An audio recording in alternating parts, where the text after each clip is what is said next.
And neighbors in Oldsmar also feeling the impacts of this storm. Yeah, Oldsmar, one of the areas where we first saw images yesterday of the damage from the storm surge. Several inches of water seen cresting over the bay. 10 Tampa Bay's Eric Glasser joining us from Oldsmar tonight. And Eric, the storm surge just really drove water into neighborhoods.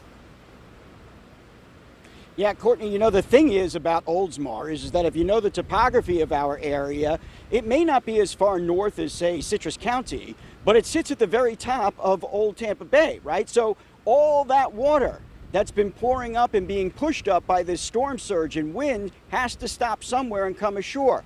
That's where we are. So if you look behind me, for example, you can see in this park, the water that's collected there in front of that bench, well, that's all supposed to be grass right up to the mangroves. The water, the bay, has pushed up into this area, and it has since receded.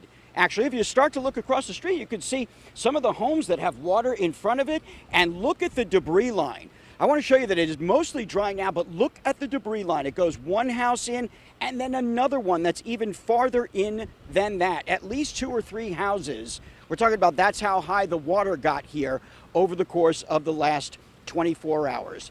Dan Saraki is the mayor here in Oldsmar, and he joins us right now to talk about this. Dan, thanks for taking some time.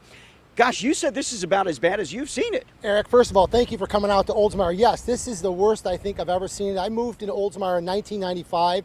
I've never seen the water come up this high since I moved here.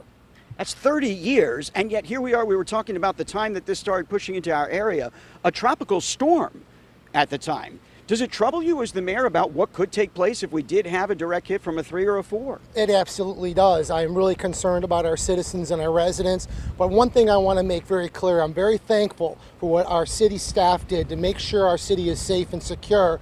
The other thing I was concerned about, the first time ever in the history since I've lived in the city of Oldsmar, at my house, we lost power for 4.5 hours. That was concerning to me, but thank you to Tico for getting that back on quickly. Yeah, that was a fast repair, and we were told that most places would eventually be getting their electricity, hopefully within the first 24 hours of the. I know that still there are people out there that don't have it. So that's a relief for most of the people in Oldsmar, and I know that that's because one of the main lines of electricity and power actually goes through this area. So when you get served, you get that power back on. But you were showing me, as we look out over the bay, you could see the waves literally crashing into what is normally a park area. This is usually a park area. This is right up next to Ariolds Park. This is a lot of residents come here. This flood water from the tide coming in is unusual for us.